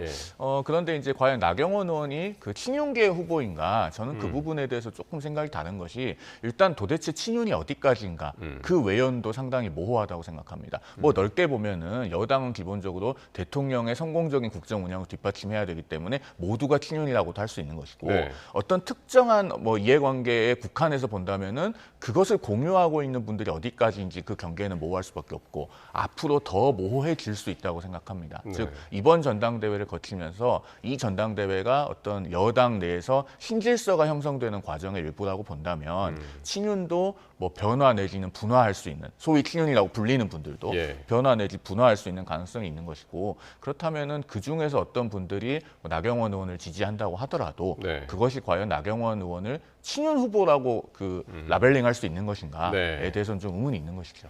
사실 한동훈 전 비대위원장을 제외하면은 그동안에는 나경원, 윤상현, 뭐 유승민 전 의원, 김재섭 의원 해가지고 거의 동급으로 지금 거론을 했었거든요. 근데 상당히 지금 이제 한동훈 전 비대위원장하고 나경원 의원하고 도드라지게 나오고 있고, 다른 분들이 과연 도전을 할까 이런 의구심이 들기도 합니다. 뭐 친윤의 지원을 받지 못해도 나가겠다는 분은 있을 것이고요. 저는 근데 이런 상황 자체가 좀 넌센스하다. 왜냐하면 아까 말씀드린 2022년 그 국민의힘 전당대회를 되돌아보면 그 당시에는 나경원 전 의원에 대해서 당시엔 원외였죠. 당시에 대통령 직속 그 저출산 고령사회위원회 부위원장을 맡았음에도 왜 전당대회를 나오냐, 욕심내는 거 아니냐면서 오히려 눌러 앉히지 않았습니까? 그랬던 그 나경원 전 의원에 대해서 이제는 친윤계에서 뭔가 지원을 하겠다. 나와라. 우리가 지지해주겠다. 이런 상황이 얼마나 지금 친윤계가 하고 있는 행태가 한때는 누군가를 눌러앉히고 한때는 누군가를 또 막기 위해서 누군가를 지지하고 이런 모순적인 행태를 보이는 것들이 뭔가 아직까지도 국민들이 이 총선에서 심판을 하셨던 그런 목소리를 제대로 못 듣고 있다. 이렇게 보여집니다. 지금 어느 누구도 출마 선언을 언제 할 것이다. 본인 스스로는 이제 이야기를 하지 않고 있어서 당장 원래는 나경원 의원 같은 경우는 내일 할 거라는 이제 보도도 나오기도 했고 했는데 이번 주 상황 한번 보겠습니다. 자, 원구성 대치 지금 여전한데요. 오늘 추경호 국민의힘 원내대표가 민주당의 법사위원장하고 운영위원장을 1년씩 맡자 우리 그런 방안을 제안했는데 민주당 반응이 좀 싸늘했습니다. 먼저 좀 말씀을 해주실까요? 박찬대 원내대표가 이거에 대해서 이제 협잡이라고 말씀을 하셨는데요. 이제 또 민주당에서 지금 지속적으로 얘기하고 있는 것은 뭐 법사위 운영이 이런 것들을 뭐 몇 년씩 뭐 맡는다. 뭐 국민의힘이 만든다 이게 중요한 게 아니라 대통령이 이 그 국회에서 통과된 법안에 대해서 지속적으로 이렇게 거부권을 행사하는 이 태도가 바뀌어야 된다는 거거든요. 대통령이 그 태도를 바꾼다면은 입법부의 뭔가 다수 의견을 인정해 준다면은 법사위조차도 줄 수 있습니다. 2년도 줄 수 있다는 뭐 그런 생각도 갖고 있을 겁니다. 그럼에도 불구하고 뭔가 대통령의 입장이 전혀 바뀌지 않은 상황에서 1년 하는 것이 가능할 것인가? 그거에 대해 부정적인 것이고요. 개인적으로는 저는 이런 안도 받아볼 만하다라는 생각을 갖고 있습니다. 왜냐하면 1년 우리가 민주당이 주장했던 거는 속도였거든요. 뭔가 계속 법안 통과하는데 그 법사위를 맡고 있는 국민의힘이 21대 후반부에 뭔가 발목을 잡았다. 그렇다면은 초반에 1년을 맡으면서 그런 속도전을 내면서 통과시켜야 됐던 법안들 다 통과시켜 보고 그런 다음에 국민들로 평가를 또 받으면서 나머지 1년은 저는 국민의힘에게 다시 양보하는 것도 국민들 보시기에는 저는 좋은 제안을 될 수 있다. 이게 사실 오늘 추경호 원내대표가 이런 제안을 했다. 1년씩 맡자라고 제안을 했다라고 하고 그 다음에 민주당 반응이 나오기 전까지만 하더라도 민주당 쪽의 인사들, 패널들, 낮에 저도 이제 방송을 보니까 그분들이 받을만 하다라고 이야기를 하더군요. 그런데 지금 박찬대 원내대표가 역제안을 한 것을 보면 뭐 대통령께서 1년간 거부권을 행사하지 말아야 된다 이렇게 얘기를 하는데, 그러면은 그 기간 동안에 민주당이 통과시키려고 하는 법안들이 어떤 것들인지는 이미 우리가 다 알고 있거든요. 대표적으로 지금 이재명 대표와 직접적으로 관련이 있는 그 이화영 전 부지사의 대북송금 재판, 그 사건과 관련해서 민주당이 대북송금 수사 검사들에 대한 특검 법안을 발의해 놓은 상태입니다. 이거는 사실상 그 적법하게 수사한 검사들에 대한 정치 보복이거든요. 그런 법안을 그러면은 만약에 민주당이 머릿수로 통과를 시켰을 때 대통령이 제의 요구를 하지 말고 그대로 공포를 해야 된다는 것이냐. 이거 도저히 동의할 수 없고, 그다음에 민주당이 지금 발의해 놓은 다른 특검 법안들도 보면 예를 들면은 특별검사가 영장 전담 판사를 고를 수가 있어요. 지정하는 조항들이 들어가 있다든가 또는 뭐 민주당이 고발해 놓은 사안에 대해서 여전히 민주당이 특검 추천권을 가지고 또 그 대통령이 2명의 특검 후보 중에 임명을 안 하면은 연장자가 특검으로 임명된 것으로 간주한다. 이런 조항이 들어가 있고 그런 것들을 과연 그러면은 헌법을 수호할 의무가 있는 대통령으로서 제의 요구를 하면 안 된다는 것인가. 동의하기 어렵죠. 그러니까 박찬대 원내대표가요.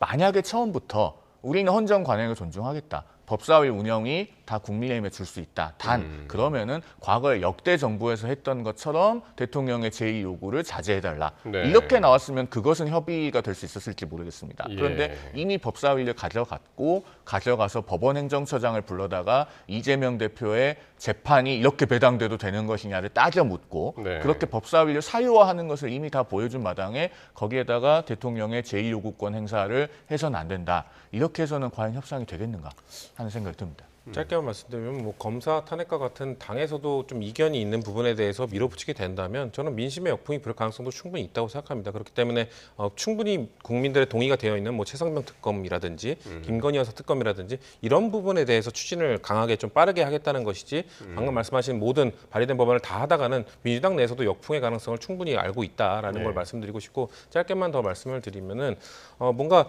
민주당이 방금 말씀하신 부분들 있지 않습니까? 특검법의 뭐 독소 조항이라고 할 수 있는 그런 것들을 좀 뺀 대안, 그런 거를 뺀 중재안 이런 것들을 내놓고 발의를 하시면 그거 갖고 협상을 할 수 있는데 뭔가 절대적으로 그냥 반대만 하고 계시지 않냐 이런 말씀을 드리고 싶습니다. 아니 그런데요. 적법하게 잘 수사한 검사들에 대해서 유죄 판결이 선고되고 나니까 그 특검을 밀어붙여서 시행하겠다라고 하는 것은요. 여기에 대해서는 어떤 다른 수정안이나 협상안이 있을 수가 없는 겁니다. 다른 건 몰라도 진행되고 있는 재판에 영향을 미치거나 그 수사했던 검사들에 대해서 보복하는 성격을 가진 특검 법안을 어떻게 그 법치주의를 수호해야 되는 보수 정당이 거기에 동의할 수 있겠습니까? 그것은 협상이나 타협의 대상이 될 수가 없는 것이죠. 예. 그래서 이제 오늘 우원식 국회의장이 양쪽에 이번 주말까지 협상 종료해라라고 거의 뭐 최후 통첩을 날렸는데 가능할까요? 이번 주말까지?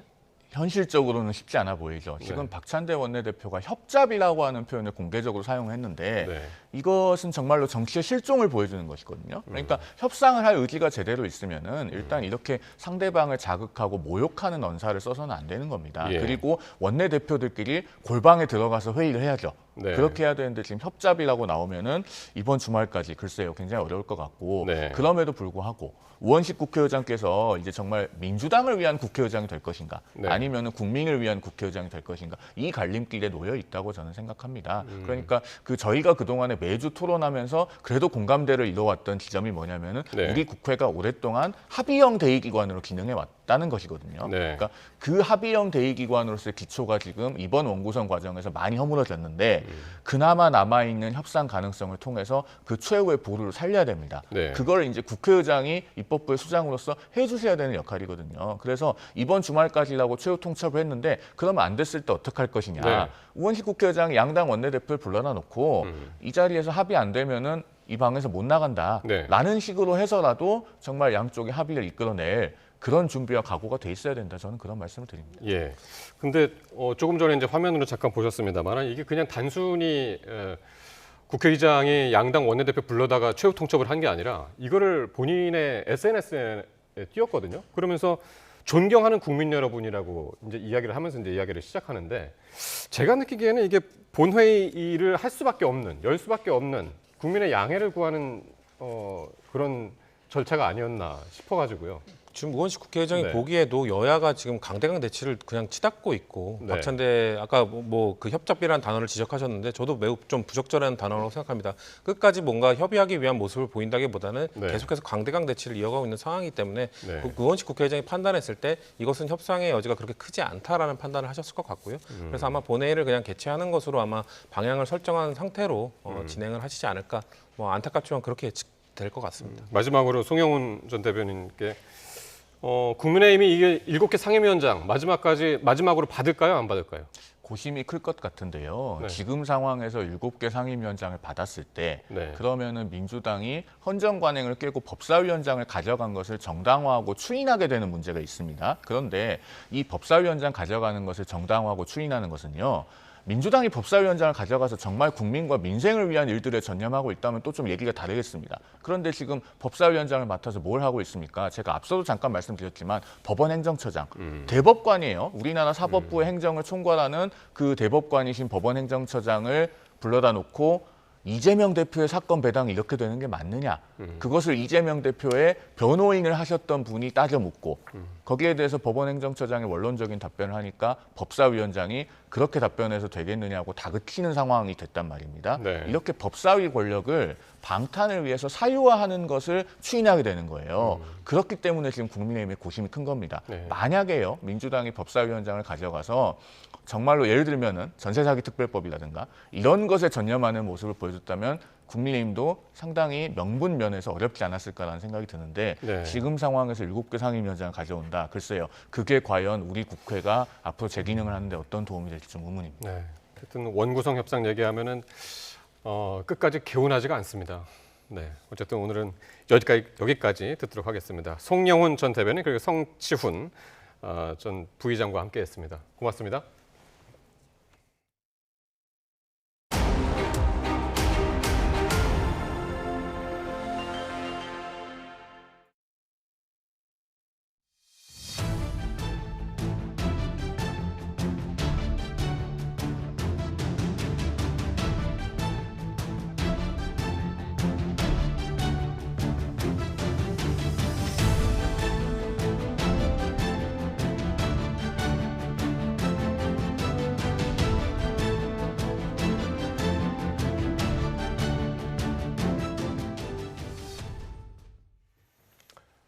윤석열 대통령이 인구 국가 비상사태를 선언하고 저출생 문제 해결에 범국가적으로 총력 대응하겠다고 밝혔습니다. 이에 따라 정부는 현재 150만 원인 육아휴직 급여 상한액을 250만 원으로 대폭 올리기로 했고 또 육아휴직을 편하게 나눠 쓰고 또 배우자 출산휴가 기간도 2배로 늘렸습니다. 홍선기 기자가 전해드립니다. 정부는 저출생 문제의 가장 큰 원인으로 일과 가정, 두 마리 토끼를 잡을 수 없는 현실을 꼽았습니다. 필요한 시기에 충분한 육아 시간을 돌려드리기 위해 선진국 수준의 일가정 양립 환경을 조성해 나가겠습니다. 일과 가정의 양립을 위한 대책으로 직장인들에게 그림의 떡처럼 인식되는 육아휴직 제도부터 뜯어고치기로 했습니다. 실제 직장인들은 소득이 너무 줄어서 육아휴직을 망설이고 누군가 내 일을 대신해야 하는 미안함이나 혹시 모를 인사상 불이익 때문에 고민하는 것으로 나타났습니다. 우선 가장 큰 문제로 지적된 육아휴직 급여는 현재 최대 월 150만 원에서 250만 원으로 대폭 인상됩니다. 휴직을 나눠서 쓸 수 있는 횟수도 2번에서 3번으로 늘고 급여 사후 지급도 폐지해 모두 휴직 기간에 받을 수 있도록 합니다. 남편들이 쓸 수 있는 출산 휴가는 현재 열흘에서 20일로 2배 늘어나고 사용할 수 있는 기간도 출산 후 90일에서 120일로 연장됩니다. 출산 휴가나 육아 휴직으로 자리를 비우면 동료의 업무 부담이 늘어날까 눈치 보는 일이 없도록 대체 인력 인건비 지원도 확대합니다. 직접 고용뿐 아니라 파견 근로자 사용 시에도 인건비를 지원한 한편 전반적인 대체 인력 지원금의 상한도 현재 월 80만 원에서 120만 원으로 인상하겠습니다. 출산 이후 돌봄은 11살까지 누구나 이용할 수 있는 환경이 되도록 한다는 게 정부 목표입니다. 특히 학교가 문을 닫는 방학에도 늘봄학교를 운영해 돌봄의 공백이 생기지 않도록 하겠다고 밝혔습니다.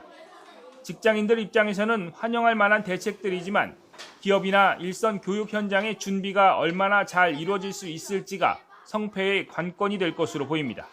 YTN 홍선기입니다. 오늘 발표된 저출생 대책에는 혼인 비용 부담을 덜어주기 위해서 100만 원 규모의 결혼 특별 세액 공제 도입도 추진됩니다. 또 신생아 특례 대출을 받을 수 있는 소득 요건이 내년부터 3년간 출산한 가구에 한해서 연 2억 5천만 원으로 확대됩니다. 보도에 오인석 기자입니다. 저출산고령사회위원회는 혼인과 양육에 따른 경제적 부담 완화를 위해 한시적으로라도 대폭 지원하고 소득 기준은 폐지하기로 했습니다. 저출생 대응책의 하나로 결혼을 장려할 수 있는 세제 인센티브 방안이 마련됩니다. 출산이 대부분 혼인 뒤 이뤄진다는 현실을 고려해 결혼 특별세액 공제 도입이 추진됩니다. 공제 금액은 다음 달 발표될 세법 개정안에서 구체화되는데 100만 원 규모가 될 것으로 보입니다. 그간 결혼 관련 세제 인센티브가 전무했던 점을 감안하여 100만 원 규모의 결혼 특별세액공제를 신설하여 생애 중위별 지원을 좀 더 촘촘하게 보강하고 자녀 양육에 따른 경제적 부담을 덜어주기 위해 자녀 세액공제 금액은 10만 원씩 확대됩니다. 현재 자녀 2명을 둔 거주자는 35만 원의 세액공제를 받고 있는데 앞으로는 공제 금액이 55만 원으로 늘어납니다. 자동차 취득세 감면 혜택도 현행 3자녀 이상에서 2자녀 이상 가구로 확대됩니다. 집 걱정을 덜어주기 위해 내년 이후 출산한 가구에 대해 구입과 전세자금 대출의 소득 요건이 한시적으로 3년간 연 2억 5천만 원으로 완화됩니다. 소득 제한을 사실상 폐지해 고소득 맞벌이 부부도 저금리인 신생아 특례 대출을 받을 수 있도록 한 겁니다. 신생아 우선 공급 신설 등을 통해 출산 가구를 대상으로 당초 연간 7만 호에서 12만 호 이상으로 주택 공급을 확대하고 특공에 이미 당첨된 적이 있더라도 신규 출산 가구에 대해서는 한 차례 더 특공 청약 기회가 허용됩니다.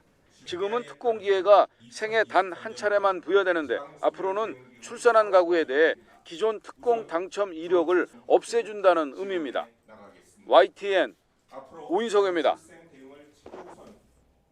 의대 정원 증원을 멈춰달라며 의료계가 법원에 제기한 집행정지 신청이 대법원에서도 받아들여지지 않았습니다. 대법원은 정원을 늘리지 않으면 국민보건에 막대한 지장이 생길 수 있고 입시 현장에도 큰 혼란이 일어날 것이라고 지적했습니다. 김철희 기자의 보도입니다. 의대 증원 집행정지 신청에 대한 대법원 결정은 앞선 사법부 판단과 크게 다르지 않았습니다. 2025학년도 전체 의대 증원을 2,000명 증원해 대학별로 배정한 처분 집행을 정지할 이유가 없다고 본 겁니다. 먼저 당장 증원되는 정원이 한 개 학년에 불과해 교육의 질이 크게 떨어지진 않을 거라고 판단했습니다. 의료인 양성에 필요한 교육은 입학 뒤 1, 2년 정도가 지나야 시행되는 만큼 당장 필요한 교육이 불가능해지는 건 아니란 겁니다. 또 증원 배정이 멈추면 국민보건에 핵심적 역할을 하는 의대 정원 증원에 막대한 지장을 초래할 우려가 있고 의대 진학을 준비하는 수험생들과 교육 현장에도 상당한 혼란을 일으킬 수 있다고 봤습니다.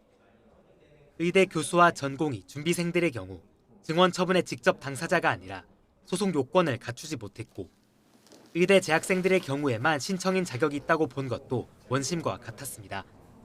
다만 교육부의 증원 발표는 증원 관련 내용을 알린 것에 불과해 항고 소송 대상으로 삼을 필요가 없다고 판단했습니다. 이에 대해 의료계 측은 일부 판단은 아쉽다면서도 남은 소송에서 이길 가능성이 큰 만큼 결과를 기다리겠다고 밝혔습니다. 하지만 하급심에 이어 대법원에서도 의료계의 주장이 받아들여지지 않으면서 의대 정원 증원을 막을 동력은 더욱 약해질 거란 분석도 나옵니다. YTN 김철입니다. 서울대병원이 무기한 휴진에 돌입한 지 사흘째 접어든 가운데 외래 진료와 수술 감소가 이어지며 환자 불편이 계속되고 있습니다. 서울대 의대 비상대책위원회 관계자는 YTN과의 통화에서 자체 집계 결과 지난주 대비 외래 진료는 40%가량, 수술은 30%가량 줄어든 것으로 추산된다고 밝혔습니다. 다른 가족들은 모두 자녀와 만나는 훈련소 수료식 당일 얼차려를 받다가 숨진 육군 12사단 훈련병의 부모는 아들의 분향소를 지켰습니다. 이 아들에게 보내는 편지에서는 왜 내 자식만 나오지 못했느냐며 울분을 토했습니다. 보도에 정현우 기자입니다. 입영식 장소에 들어서면서 어머니를 업고 마지막 사진을 함께 찍은 아들. 연병장으로 발걸음을 옮기면서 걱정하지 말란 의젓한 말을 남겼습니다. 그렇게 5주가 지나고 다른 부모는 모두 아들 얼굴을 보러 가는 훈련소 수료식 날. 얼차려를 받다가 사망한 훈련병의 아버지 어머니는 길거리에 마련된 아들의 분향소를 찾았습니다. 조문객들을 보면서 연신 눈물을 흘렸고 아들 사진을 쓰다듬으며 억울함을 호소했습니다. 제가 52kg가 넘었어요. 제가 먹었어요. 되게 씩씩해요. 얘가 군대 가서 불을 많이 죽었잖아요. 얘 이대로 돌려주세요. 저는 아무것도 원하지 않아요. 하늘에 있는 아들에게 보내는 편지에서도 애절한 마음이 묻어났습니다. 왜 우리 아들만 못 나왔느냐? 안전하게 훈련을 시켜 수료식 날 보여주겠다던 약속을 분명히 기억한다고 절규했습니다. 잠깐 떠든 게 그렇게 죽일 죄였느냐며 규칙을 어기며 얼차려를 줘 아들을 숨지게 한 중대장이 더 큰 잘못을 한 것 아니냐고 되물었습니다. 군 대응도 조목조목 비판했습니다. 아들이 쓰러지자 어느 병원으로 옮길지를 부모가 정하라고 군에서 재촉했다며 책임을 회피하려 한 것이라고 비판했습니다. 훈련소 수료식 날 자식 보기만을 손꼽아 기다렸을 사망훈련병의 부모는 아들의 영정 앞에서 나라가 말하고 약속했던 책임이 도대체 무엇인지 묻고 또 물었습니다. YTN 정현우입니다. 서울 강남에 있는 병원에서 흉기 난동을 벌여 의사를 다치게 한 40대 남성이 체포됐습니다. 남성은 의사의 약 처방에 불만을 품고 범행을 저질렀다고 진술했습니다. 윤웅성 기자의 보도입니다. 파란 셔츠를 입은 남성이 병원 로비에 있는 정수기에서 물을 받습니다. 태연하게 걸으며 목을 축이는데 한쪽 손으론 검은 가방을 꽉 쥐고 있습니다. 평소 이 병원을 다녔던 40대 A씨는 뒤이어 다른 환자를 진찰 중인 의사 진료실에 무단으로 침입했습니다. 그리곤 가방 안에 숨겨온 흉기를 꺼내 의사에게 마구 휘둘렀습니다. 팔 등 여러 곳을 찔린 의사는 근처 병원으로 옮겨졌으며 생명에 지장은 없는 것으로 파악됐습니다. 다른 환자도 다칠 수 있었던 아찔한 상황. 병원 관계자들이 A씨를 제압해 추가 피해는 발생하지 않았습니다. 경찰은 A씨를 살인미수 혐의로 체포해 입건하고 현장에서 범행에 사용한 흉기를 수거했습니다. 경찰 조사에서 A씨는 의사의 약 처방에 불만을 품고 흉기 난동을 벌였다고 진술했습니다. 경찰은 A씨에게 정신병력이 있는지 등 정확한 사건 경위를 확인하고 있습니다. YTN 윤웅성입니다. 북한과 러시아는 오늘 정상회담에서 군사 분야 협력도 약속했습니다. 푸틴 대통령은 북한과의 군사기술 협력을 발전시키는 것도 배제하지 않는다고 말했습니다. 김대근 기자가 보도합니다. 북러 정상회담에서 특히 주목된 건 양국의 군사협력 강화 방안이었습니다. 푸틴 대통령은 이번에 체결한 포괄적 전략 동반자 협정을 바탕으로 군사 분야에서 협력해 나갈 것이라고 말했습니다. В этой связи Российская Федерация не исключает для себя развитие военно-технического сотрудничества с Корейской Народно-Демократической Республикой в соответствии с подписанным сегодня документом. 북한으로부터 우크라이나 전쟁에 쓸 무기를 지원받은 러시아가 그 대가로 군사기술을 이전할 가능성을 명문한 겁니다. 우선 북한이 취약한 공군력을 강화하기 위한 기술 지원 가능성이 거론됩니다. 북한의 전투기 성능과 지대공 미사일을 개량해 미 공군이나 탄도미사일에 대한 방어력을 키우기 위한 북러 간 협력이 예상됩니다. 가장 아마 관심을 갖고 있는 건 지대공 미사일 기술일 것이다. 미국의 공군력을 막고 그다음에 미국의 탄도미사일을 막을 수 있는 지대공 미사일이 가장 필수적이거든요. 북한이 갖고 있는 주력기 미그 29나 23과 관련돼서 그 소프트웨어를 바꿔주는 거. 하지만 북한은 재래식 무기 성능 개선에서 더 나아가 첨단 기술 지원까지 바랄 거라는 전망이 나옵니다. 미사일에 핵무기를 탑재하는 기술이나 아직 대기권 재진입 기술이 불분명한 대륙간 탄도미사일 성능 개선 등이 거론됩니다. 하지만 군사기술 협력 과정에서 양측이 의견 차이를 보일 수도 있다는 분석도 제기됩니다. 북한이 분명히 제공하는 탄약과 물자 같은 것들이 우크라이나 전쟁에서 도움이 되긴 하지만 자기들이 가진 핵심 역량을 넘겨줄 만큼의 대가가 과연 있는 건지에 대해서 러시아는 아마 그렇게 생각하지 않을 가능성이 높다는 거죠. 무엇보다 실질적인 조치로 이어지느냐가 관건이지만 군사기술 협력이 활성화돼 북한의 무기 개발과 성능 개선이 가속화할 경우 한반도의 긴장은 더욱 고조될 것으로 관측됩니다. YTN 김대근입니다. 푸틴 대통령은 또 철도와 관광 등 경제 협력 안에 선물 보따리도 풀어놨습니다. 북한이 우크라이나 전쟁에 무기를 지원한 것에 대한 보답 차원으로 풀이됩니다. 계속해서 신웅진 기자입니다. 푸틴 러시아 대통령은 통상적인 외교 외에 다양한 분야의 협력 방안을 비중 있게 소개했습니다. 먼저 러시아 연해주 하산과 두만강 사이 열차 운행 재개를 거론하며 철도 사업을 강조했습니다. 더불어 유학생 증대를 비롯한 교육과 농업, 관광 등 다양한 분야의 교류 확산을 거론했습니다. Это касается политической, торгово-инвестиционной, культурно-гуманитарной области, а также в сфере безопасности. 사실상 지원에 가까운 이 같은 협력안은 수행단 규모를 통해 진작에 감지됐습니다.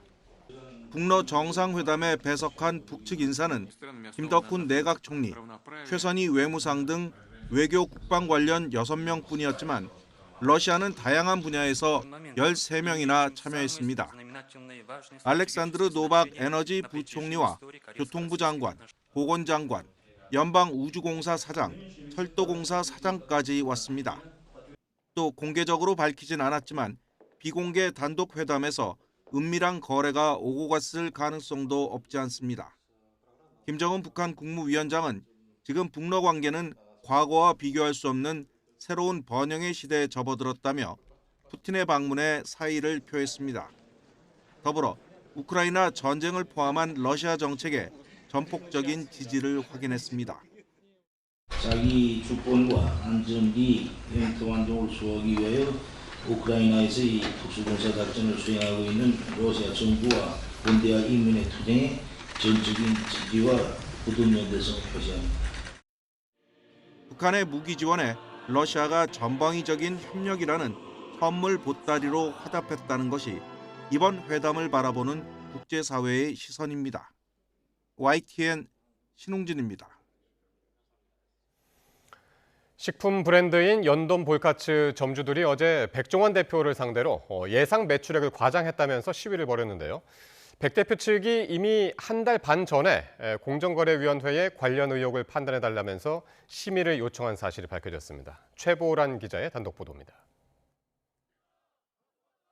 연돈 볼카츠 가맹본사 앞에서 점주들이 시위를 벌입니다. 예상 매출액을 10배나 부풀려 손해를 봤다는 겁니다. 하루 400, 실제로는 하루 40!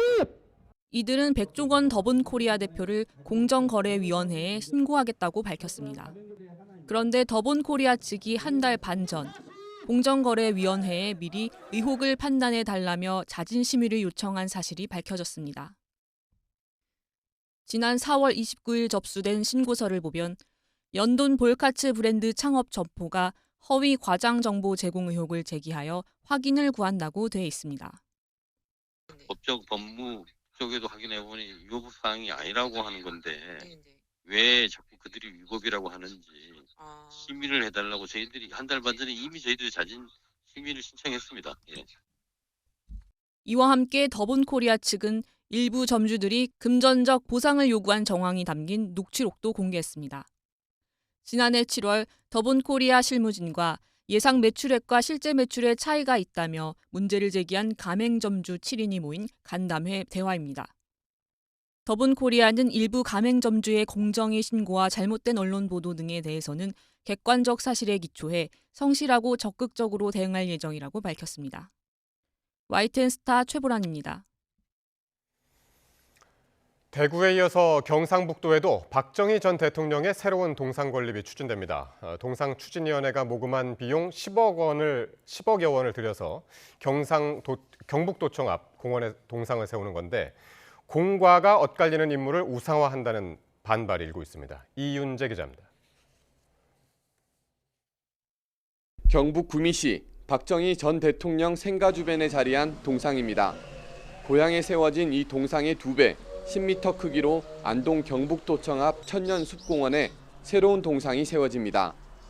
동상건립추진위원회가 성금으로 모은 10억 원을 들여 박 전 대통령의 생일인 11월 14일에 맞춰 공개할 예정입니다.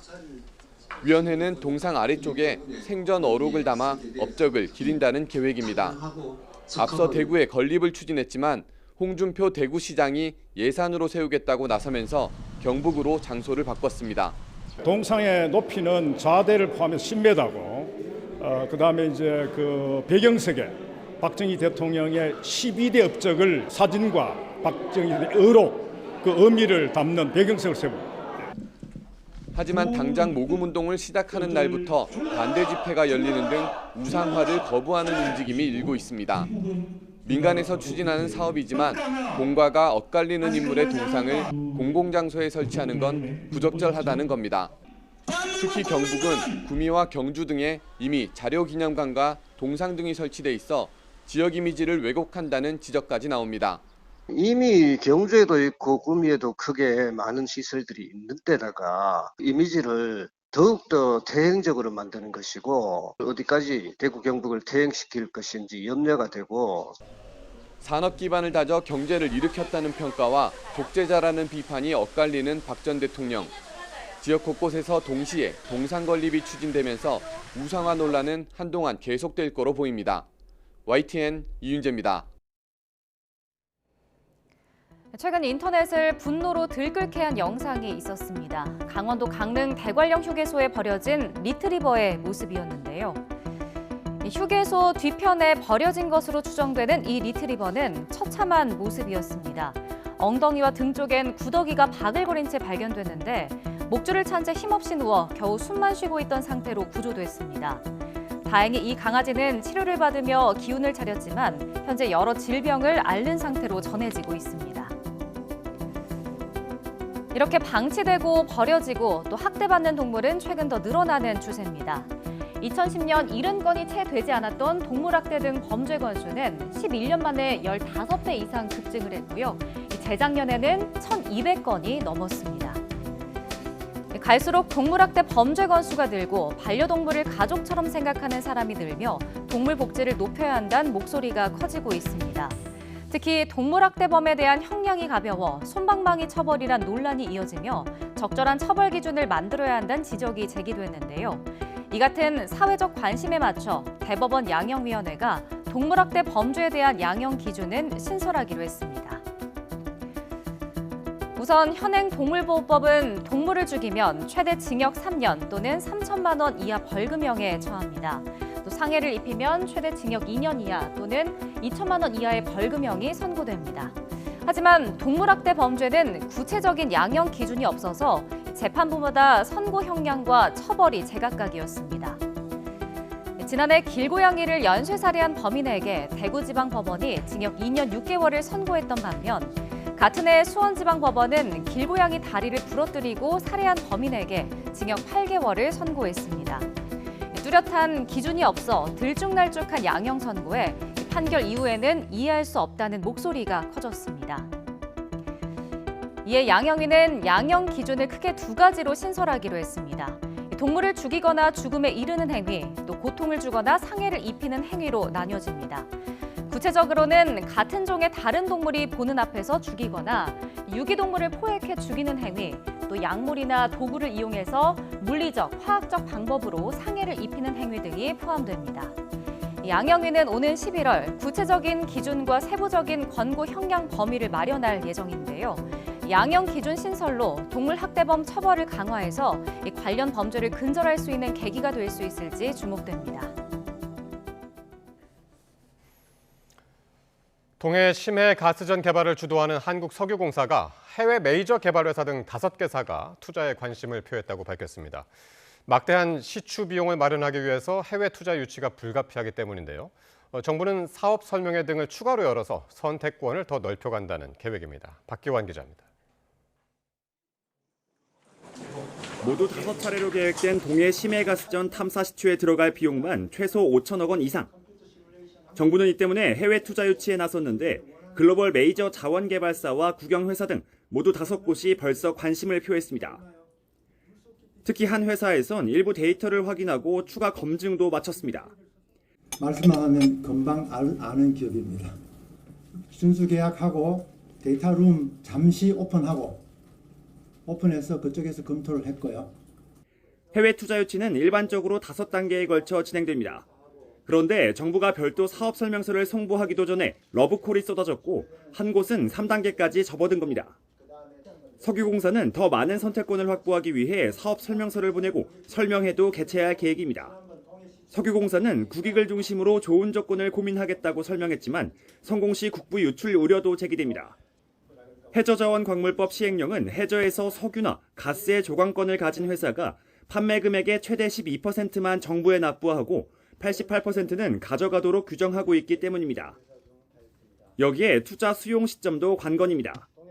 당장 예산이 부족하다고 해도 성공했을 때의 가치를 생각한다면 싼 값에 섣불리 지분을 매각할 수는 없습니다.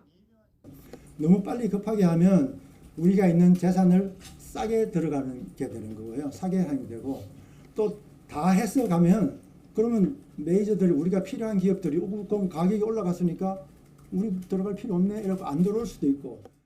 석유공사는 투자 일정과 규모를 논의하기에 앞서 광구 제조종 등 제도 개선이 우선이라고 우려를 일축했습니다. 정부는 오는 21일 석유공사 민간 전문가와 함께 구체적인 해외 투자 유치 전략을 논의할 예정입니다. YTN 박견입니다. 이복현 금융감독원장이 우리은행 100억 원대 횡령 사건과 관련해 본점의 책임을 물을 수 있다고 밝혔습니다. 이 원장은 오늘 20개 국내 은행 은행장과 간담회를 진행한 뒤 기자들을 만나 우리은행 횡령에 대해 상당 부분 파악했다며 이같이 말했습니다. 그러면서 개정된 지배구조법 도입 전이지만 필요하다면 허용할 수 있는 범위 안에서 본점에 대한 책임을 물을 계획이라고 강조했습니다. 일본의 메신저 라인을 운영하는 라인 야후가 되도록 빨리 네이버와 관계를 끊기로 했습니다. 네이버와 라인 야후의 지분을 양분하고 있는 일본 소프트뱅크가 내일 주주총회에서 지분과 관련해서 어떤 입장을 밝힐지 관심입니다. 도쿄에서 김세호 특파원입니다.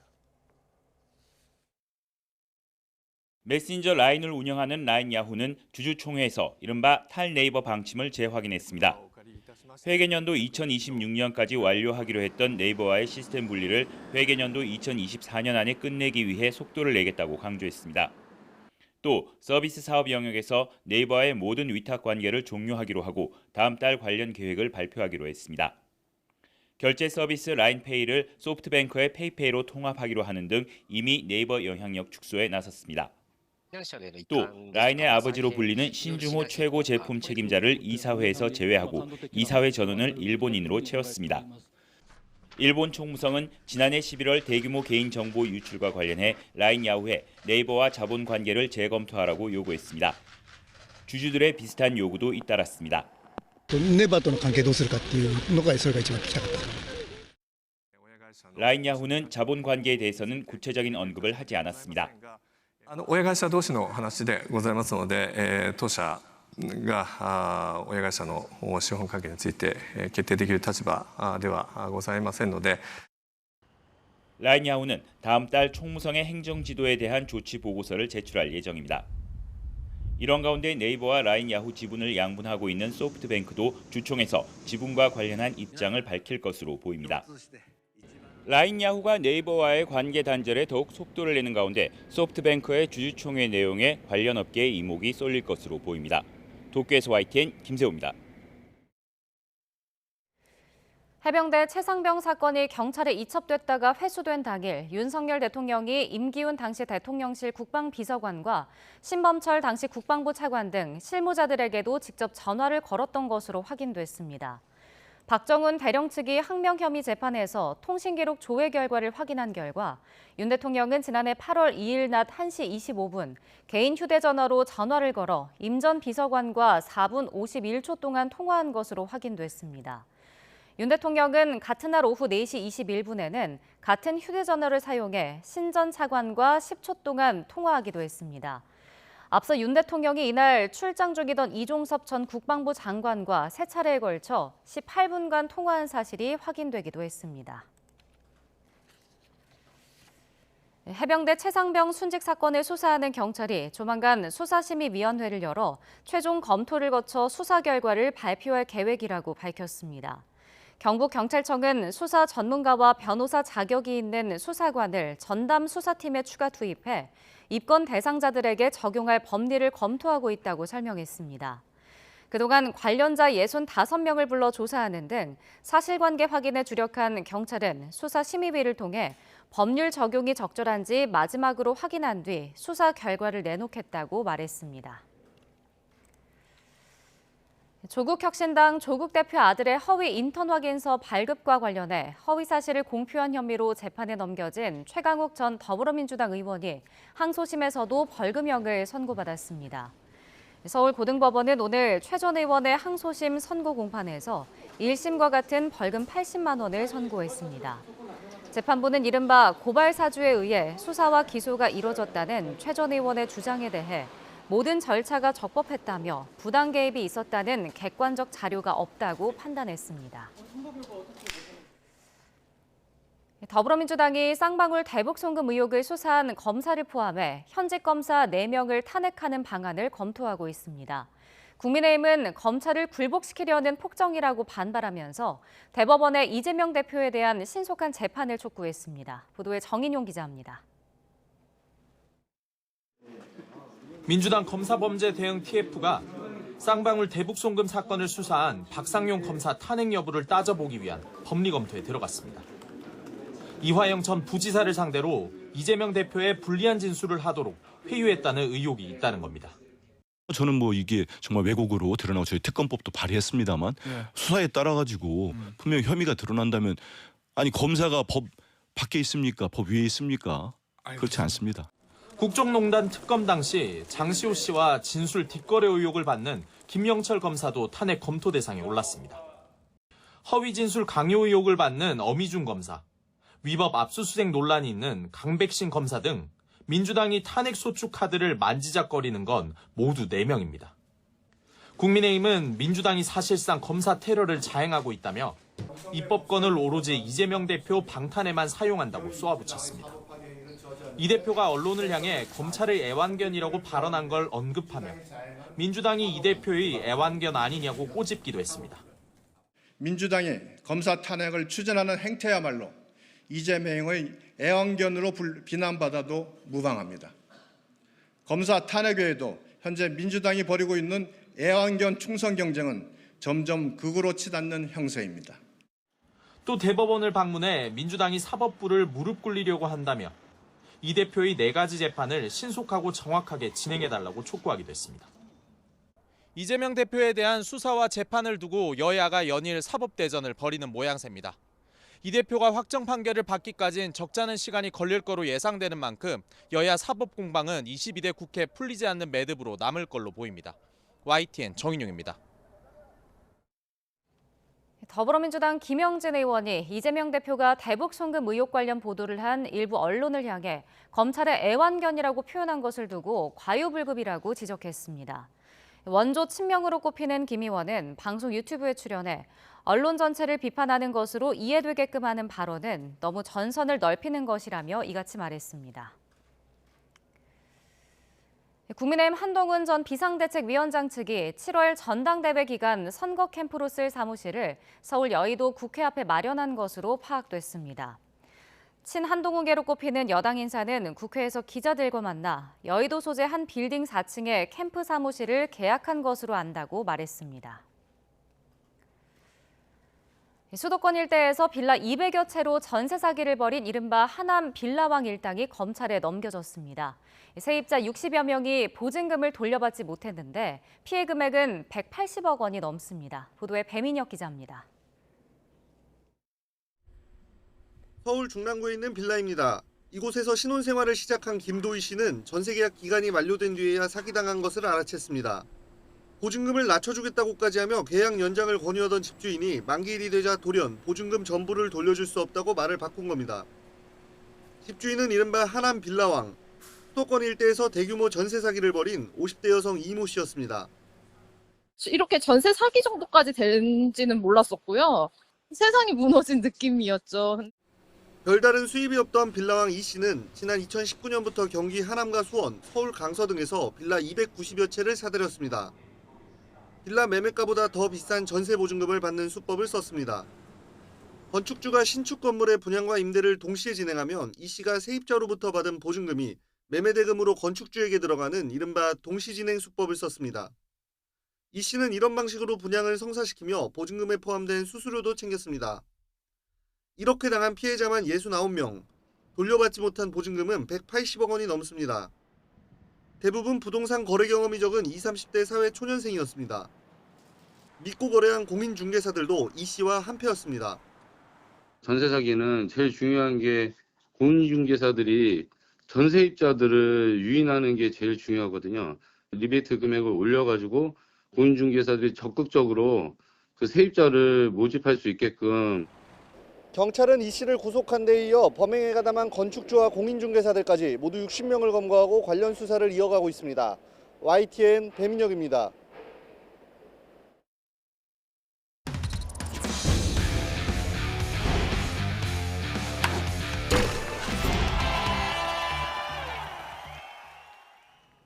프로야구 두산과 NC 경기에서 순직 소방관의 아들이 시구하고 돌아가신 아버지가 전광판에 AI로 깜짝 등장해 보는 사람의 마음을 뭉클하게 했습니다. NC 손아섭은 안타 2개를 추가하면서 KBO 최다 기록과 타이를 이뤘습니다. 프로야구 소식 양시창 기자가 전해드립니다. 순직 소방관들을 위한 묵념이 진행되고 고 김범석 소방관의 아들 예준 군이 시구자로 나섭니다. 전광판엔 10년 전 숨진 아빠가 AI로 되살아나 아들의 시구를 응원합니다. 항상 아빠가 곁에 있으니 자신감 있고 당당하게 커졌으면 좋겠다. 멋진 내 아들 예준이 아빠가 응원할게. 홈팀 두산이 마련한 소방 가족을 위한 행사에는 소방관 1,199명이 초청돼 의미를 더했습니다. 경기에선 NC가 두산의 끈질긴 추격을 물리치고 직전 경기 패배를 되갚았습니다. 손아섭은 2회와 9회 행운의 안타를 추가하며 통산 안타 2,504개를 기록했습니다. 박용택이 보유한 KBO 통산 최다 기록과 타이를 이루면서 대기록 작성을 눈앞에 뒀습니다. 1, 2위가 맞붙은 광주에선 손에 땀을 쥐는 승부 끝에 LG가 기아의 진땀승을 거뒀고 수원 경기에선 롯데가 78일 만에 복귀전을 치른 KT 고용표를 상대로 1회 대거 5득점하는 등 13개 안타를 몰아치며 대승했습니다. 삼성은 구자욱과 이성규의 홈런을 앞세워 홈에서 SSG를 눌렀고 대전에서 한화는 난타전 끝에 키움에 승리했습니다. YTN 양시창입니다.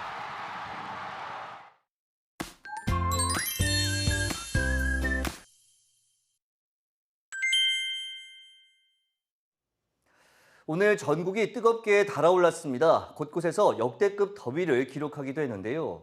내일도 더위가 만만치 않죠? 네, 내일도 내륙은 폭염이 계속되겠습니다. 서울과 대전, 춘천 35도, 대구 32도까지 오르겠습니다.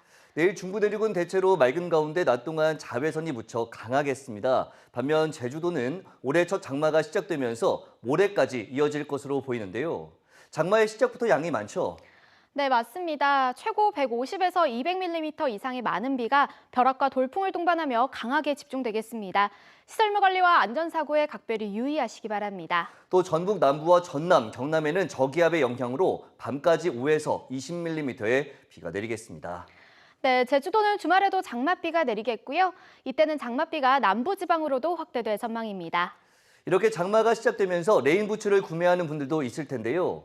발볼이 좁은 분들은 정 사이즈로, 약간 넓은 분들은 조금 큰 것을 골라야 편하게 신을 수 있습니다. 네, 그리고 발에 부담을 덜고 부상도 예방하기 위해서는 가볍고 굽이 낮은 것을 선택하는 것이 좋겠고요. 당연히 미끄럼 방지 기능이 있는 것을 선택해야 합니다. 또 신발 안으로 물방울이 조금 튀어도 된다 하시는 분들은 짧은 부츠를 선택해도 되지만 튀는 것이 싫다면 긴 부츠를 선택하는 것이 더 좋겠습니다. 지금까지 날씨 캔버스의 김수연, 원희다였습니다. YTN 뉴스나이트 수요일 순서 모두 마칩니다. 네, 잠시 후 팩트 추적이 방송됩니다. 시청해주신 여러분 고맙습니다. 수고했습니다.